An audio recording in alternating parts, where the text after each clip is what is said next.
minus 5, minus 4, minus 3, minus 2, X minus 1. Fire.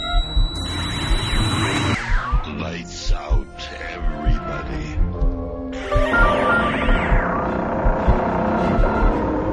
The creaking door. Dimension X.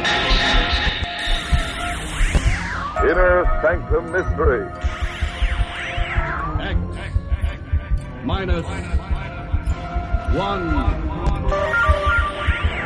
Dark fantasy.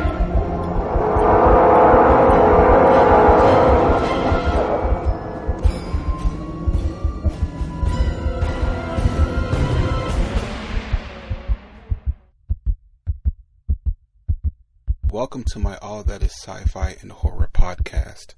This podcast is for the science and horror enthusiast. Some may say those two don't mix, but since some classic radio programs mix the two, so am I. To the best of my ability, I'll post each series in order of appearance and broadcast year. So for example, if I post a Creaking Door episode, the next Creaking Door post, even if it's sometime later, will be the next episode that originally aired after the previous post. This inaugural episode is from Dimension X, which aired from 1950 to 1951. In radio sci-fi dramas, Dimension X was preceded by 2000 Plus and followed by X-1, which recreated a number of Dimension X scripts. Dimension X was directed by Fred Wiehe, or Y, I'm not really sure how you pronounce his last name, and Edward King, with Norman Rose as both announcer and narrator. Alright, let's get to it.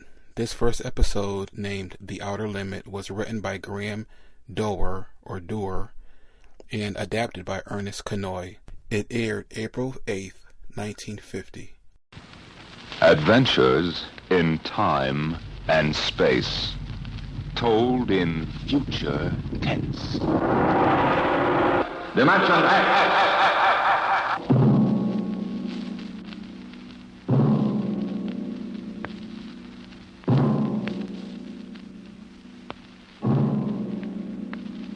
Can you predict what will come in 100 years? Or in 10? Or in the next minute? Some people think they can. Nuclear scientists, mathematicians, astronomers, biologists. They'll predict the shape of the future. Why? Because they make the future. Because they see beyond the known dimensions of time and space into the unknown. Dimension X. We go ahead now in time to 1965. We're on a vast concrete runway set in the desert of the Southwest. A giant metal ship stands before us, prow pointed for the stars. And in 5 minutes, the signal will flash, and it will tear up through the atmosphere to the outer limit. Attention. Clear field for takeoff. Clear field. 5 minutes, Steve. For takeoff. Warm her up, Charlie. I want to go over procedure again, Steve. Don't worry, I got it straight. You just make sure. Okay. I take her up on jets to 50,000, then I cut in the rockets. No lower, or your tail blast will burn out 3 counties. I climb 4 minutes on rockets, then start maneuver tests. Remember that, no more than 4 minutes. Right. This ship isn't like those strato rockets you've been testing. She's the first one built for outer space. If she works, she can go clear to the moon. If I'd have known that, I'd have brought my toothbrush. Well, not this trip. Now get this, Steve. You've got power there to clear the Earth's gravitational field. But remember, after you cut in the rockets, you've only got 10 minutes fuel. If you go beyond the outer limit and don't save fuel for the return... I know, I won't get down again. That's right, Steve. You'll drift off into space. Get that now. 10 minutes fuel. Gotcha. As far as I'm concerned, this project is a lot more important than that cosmic ray bomb they're testing out in the Pacific tonight.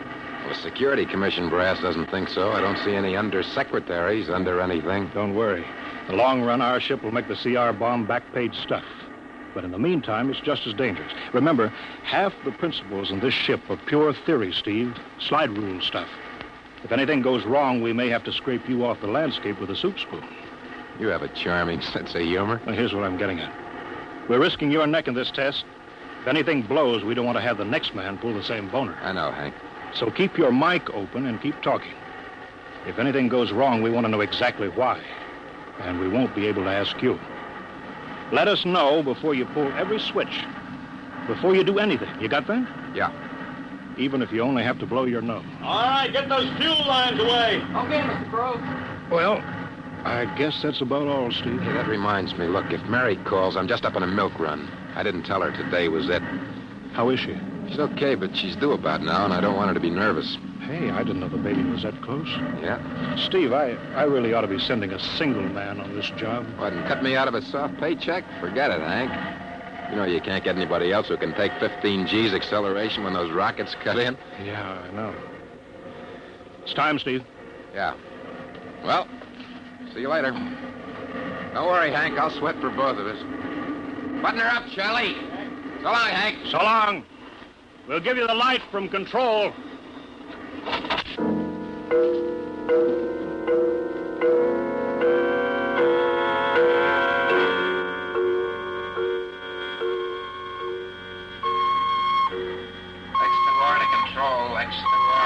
Are you there yet, Hank? Okay, Steve. Got you on the speaker. I'm ready to go. Mr. Hanson. Ready on radar, Sergeant? Check. Mr. Hanson, you better see this. What is it, Elsa? Message center for Steve. Mrs. Weston just left for the hospital. What? Hello, Steve. Yeah. Stand by a minute. Shall we hold the takeoff, Mr. Hanson? What? Oh, yes. No, wait just a minute. It's too late now. You going to tell him? Maybe he's got enough to worry about. Hey, what's holding us up, Hank? Something on your mind? No, it's nothing, Steve. I just wanted to say good luck. Clear for takeoff, Charlie? Right. Okay. Give him the light.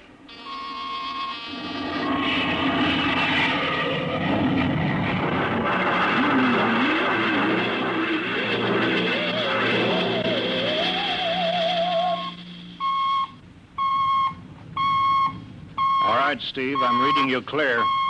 I'm at 40,000. Airspeed 600. She's running fine. Soundproofing works. There's a third-degree waiver in the AGY pressure. Got that, Charlie? Check.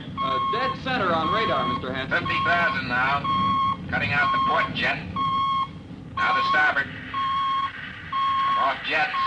Airspeed dropping. Opening the rocket ports.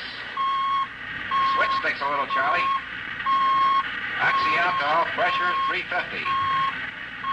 All right, now I'm advancing the ignition key. There goes rocket one.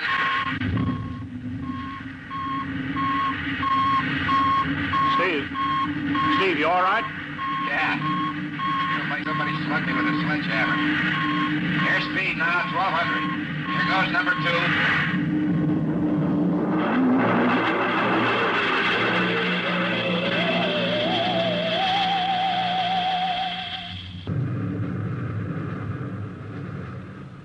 Hello, Steve. Elapsed rocket time is now 4 minutes. What's your altitude? Over to you. Speed 4,400. Still climbing. Altitude 297 miles. All right, you're at the outer limit. Level off for maneuver test. You've got exactly 6 minutes fuel left. Okay. Starting a 3-degree left bank. It's a little sluggish. There, it's all right now. There's a low vibration someplace. Maybe the cockpit hatch. Now I'm straightening out. 5 minutes fuel left. Now I'm starting a 3-degree Hey! What's the matter? What's wrong? There's something up here. Something shining. What are you talking about? There's something above me, Hank. I'm going to chase it. Steve, you're at the outer limit now. I can see it plain now. Steve, don't go any higher. You've only got 4 minutes left. You've only got... Getting static. I can't hear you, Hank. It's dead ahead now.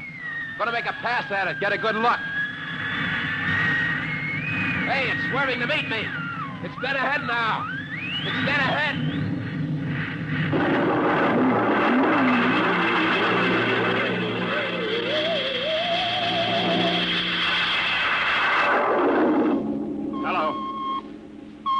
Hello, Steve. Steve, come in. 9 minutes fuel gone. Still no sign on radar. Hello, Steve. Steve, what's happened? Charlie, get out the crash squad. Tell the Army squadron to alert their search planes. Right. 9.5 minutes gone. Hello, Steve. Squadron. What's happened? Where Hello? the devil is it? Charlie, Hello. for Mr. Hanson. Come in, Steve. We need a search squadron. Come in. No, Mr. Hanson's busy. Hello. Hello, Steve. Hello, Steve. 10 minutes, Mr. Hanson. That's the end of this fuel.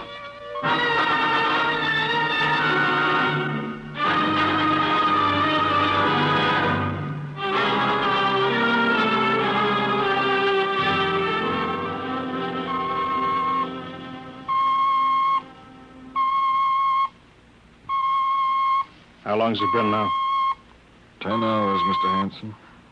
Nothing more on radar, Sergeant? Screen's blank. Colonel Corelli called in. Search planes are back. He didn't find anything. Should be some trace. Couldn't have bailed out, could he? You don't hit the silk at 4,400 miles an hour. Either went past the outer limit, ran out of fuel. Something blew, and we'll find the pieces scattered from here to the coast. Why does it have to be the best men? Always the best men. I'll get it. Control. Charlie, Yes, Charlie, I'll take it. we've got to That's figure out fine. what was wrong. All right, I'll tell him. Something Right. must have Mr. blown. Hanson. Yeah. There's a message from Northside Hospital for Steve. Well, what is it? Mrs. Weston's fine. It's a boy. Thank you, Elsie. It's a boy, Charlie. Oh. Fine. Fine. It's a boy. He didn't even know she went to the hospital. How am I going to tell Mary that? Wasn't your fault, Mr. Hanson. Ship had to be tested. Yeah, we'll build another one, and some other flying fool will shoot past the outer limit into space. Oh, I'm getting old, Charlie.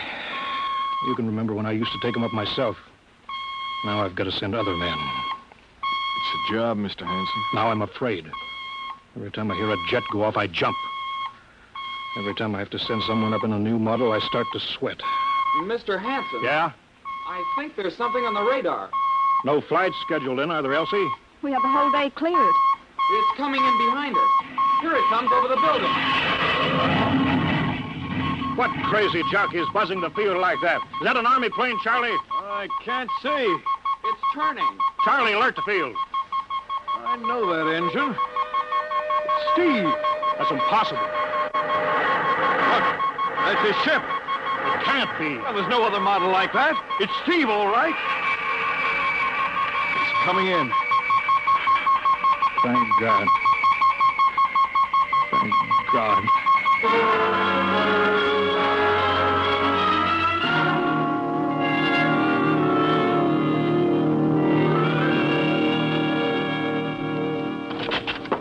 All right, sit down, Steve. The quicker we get this done, the quicker you get over to see Mary and the baby. Hank. Elsie, give the order to check and refuel the rockets. I don't want anybody in here till I get Steve's reports. Bury any calls.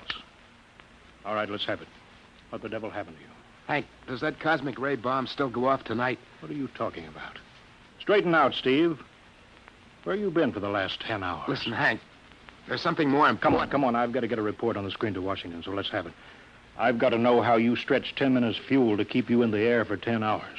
Now, one thing before I talk. Look, have the Steve. Geiger men run over the ship before they refuel. What'd you run into? So help me, Hank, I don't know.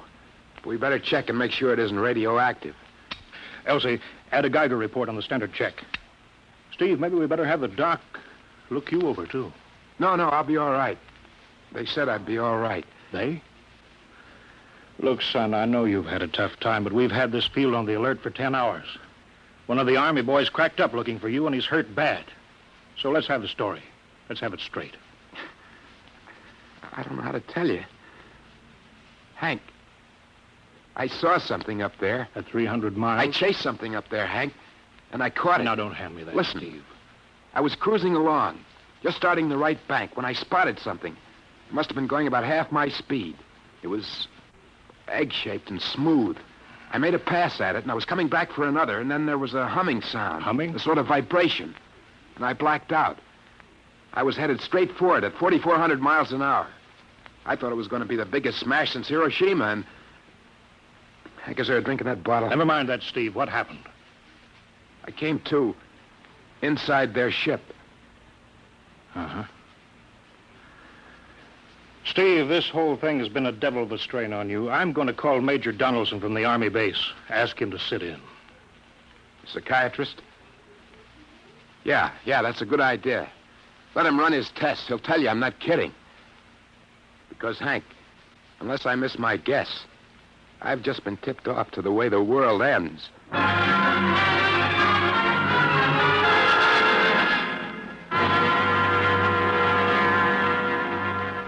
All right, Mr. Weston, suppose you continue your story. Yes, let's have it, Steve. You woke up inside the ship? Yes, and the place was jammed with machinery. Dials, blinkers. I couldn't recognize anything. And you were surrounded by these men from Mars?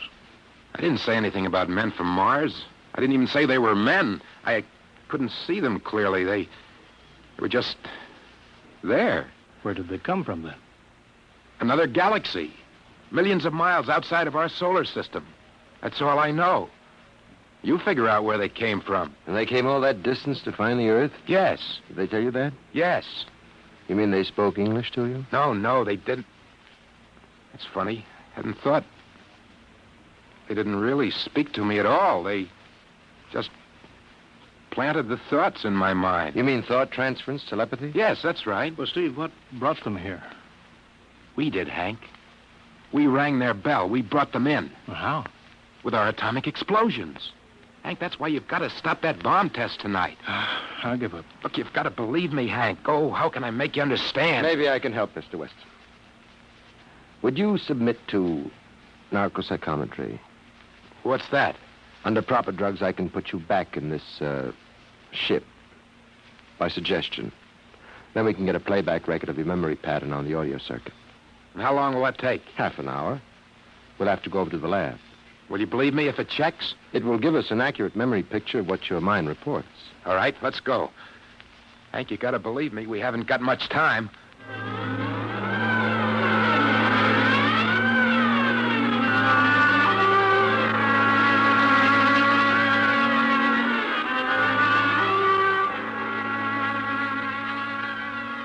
You should be getting drowsy now. Count backwards from 10. 10, 9, 8, 7, 6, 6.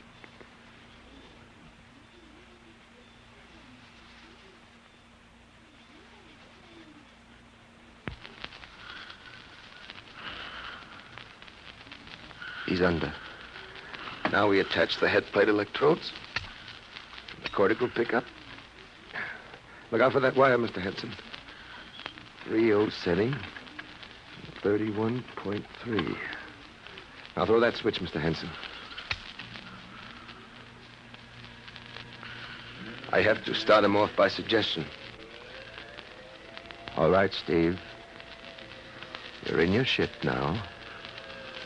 You're in the rocket. Rocket. You're in the rocket. You're in the rocket. And you've just sighted something strange.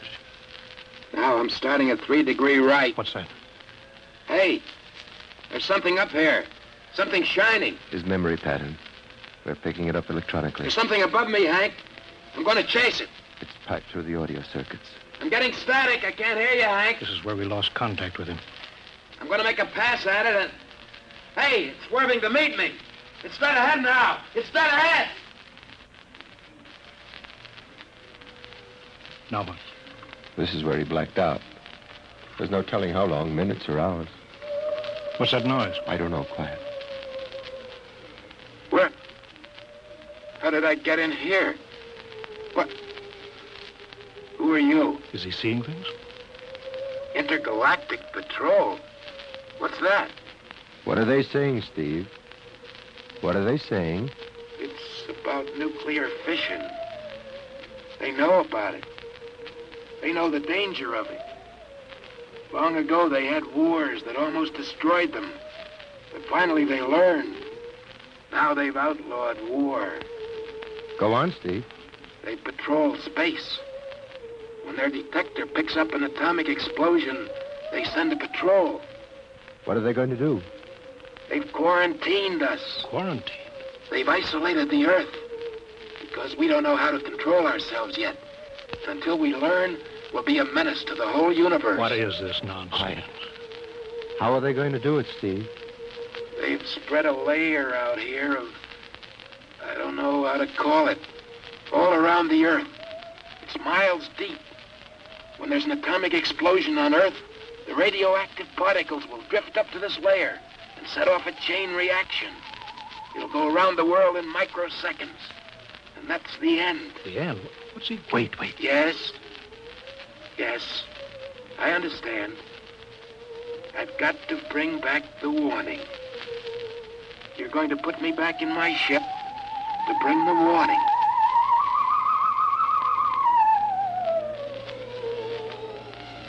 Now what? Blacked out again.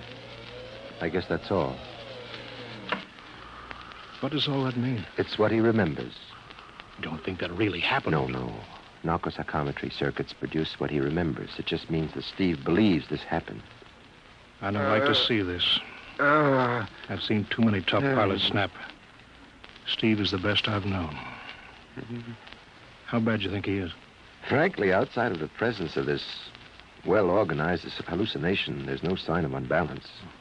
May not be too serious. If he had a more plausible story, I'd be inclined to believe him. Warning. Hank. It's all right, boy. Did you hear it, Hank?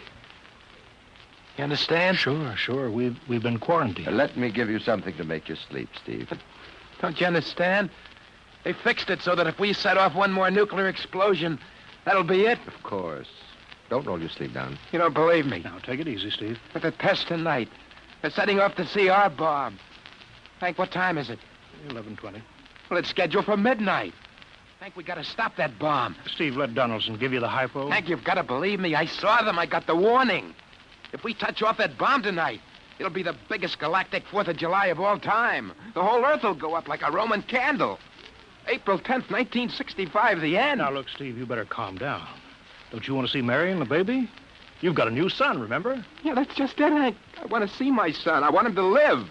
If that bomb goes off, Hank, we've got to stop them. Mr. Hanson, I think we'd better get over to the base hospital. Hank, you've got to believe me. Yeah, sure, Steve. Maybe there is something to it.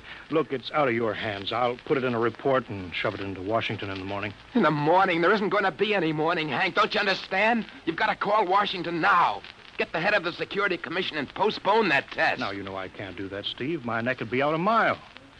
Besides, this is 1965, not 45. 20 countries have atomic bombs now. What's the use of stopping just this one? The rest will keep right on popping them Well, then off. we'll have to call an international conference. Can't you understand, Hank? The first one that goes off finishes us at the end. They've given us the quarantine warning. Steve, I think you'd better go with us to the base hospital. Look, Steve, we can call up for a detail if we have to. All right. I'll go with you. You don't need a straitjacket. That's the way, Steve. You'll probably feel better by morning. Let's go.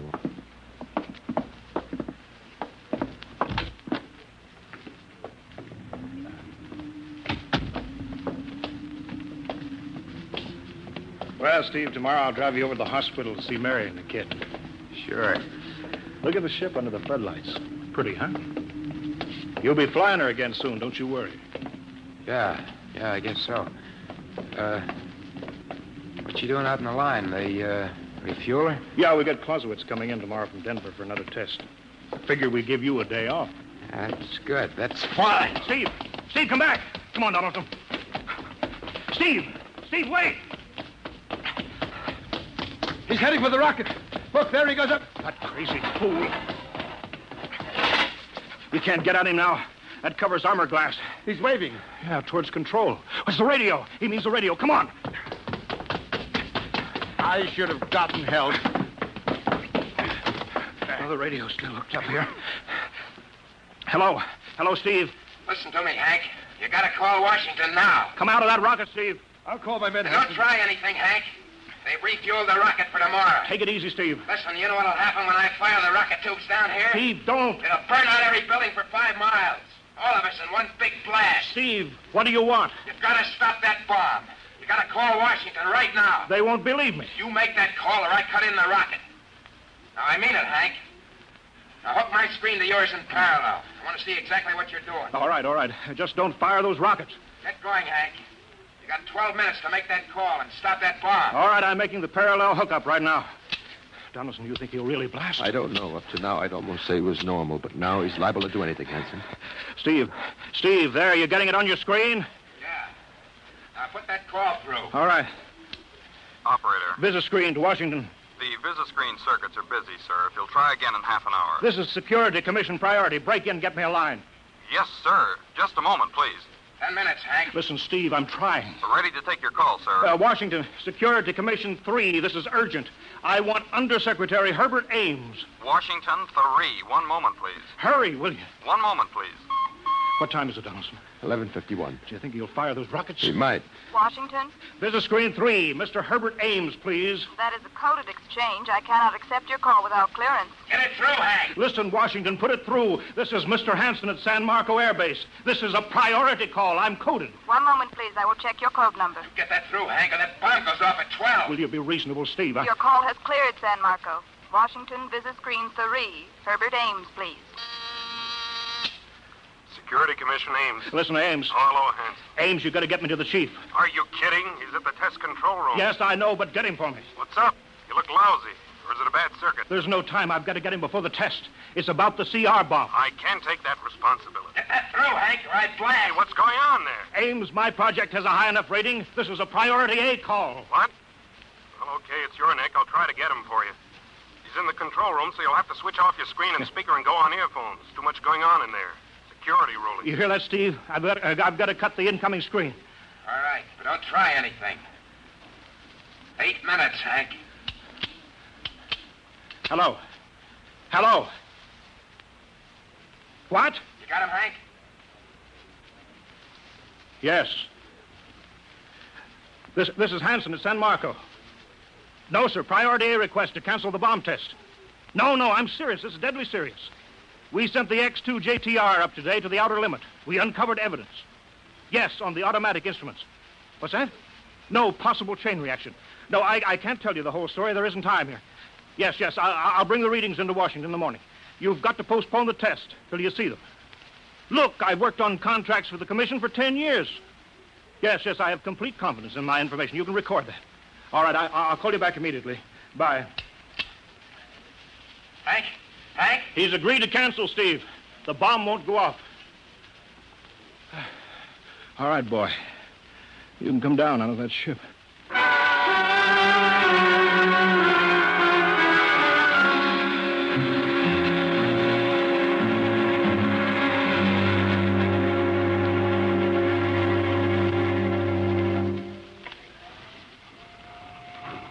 He's opening up.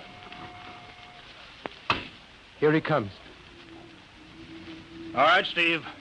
Come on down. Sure, Hank. Just a second.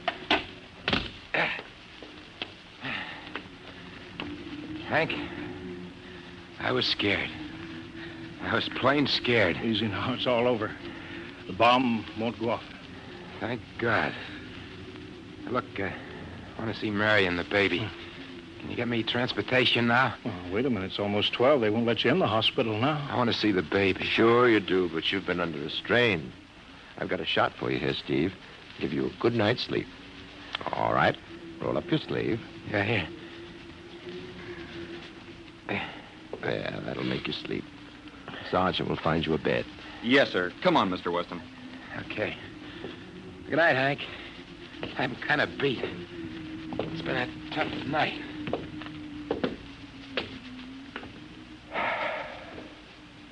It sure has.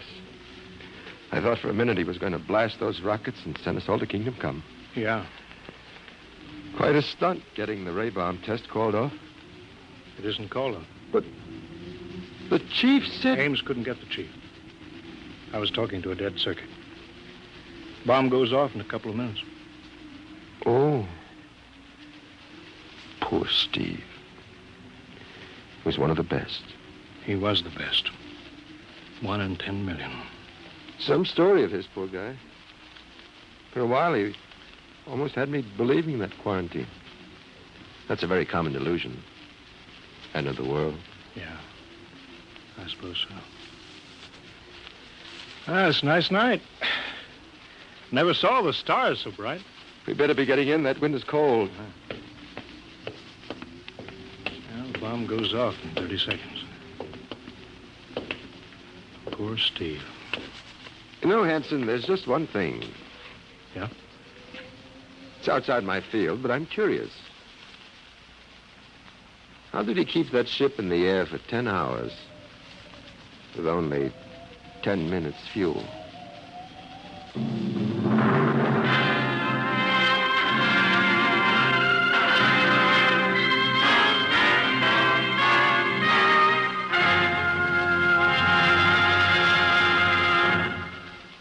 You have just heard The Outer Limit by Graham Doar, an adventure in time, space, and the unknown Dimension X.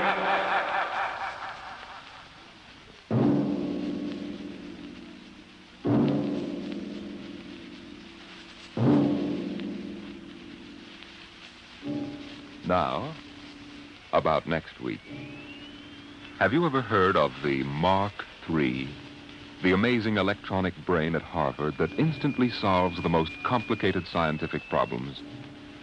Suppose you had a mechanical brain like that in your house. A robot that was always at your service, so that you could just sit with folded hands and relax the rest of your life. That would be nice, wouldn't it? Perfect. That's what they thought when it happened in the year 2006. But they were wrong, terribly wrong. How? I'll tell you next week. Tonight's story, transcribed on Dimension X, The Outer Limit by Graham Doar, was adapted for radio by Ernest Kinoy. Featured in the cast were Joseph Julian as Steve, Wendell Holmes as Hank, and Joe DeSantis as Major Donaldson. Your host is Norman Rose. Music was by Albert Berman. Sound designed by Sam Monroe. Edward King directed.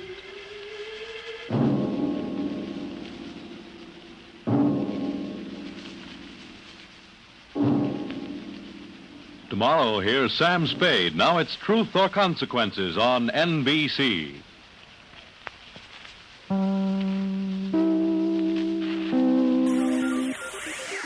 Thank you for listening to my podcast. A new episode will be added once per week. This is a new experience for me, and I will continue to make improvements. Feedback and comments are welcome. My email address is info@otr.duane.media. That's DUANE, no .com, just .media. info@otr.duane.media. I also have a complete Orson Welles podcast, and over time we'll add more channels for mystery, policing, crime, horror, and much more. You can find me on Instagram at Duane.otr and Duane.media. Stay safe. Till next time. Wish you well. Peace.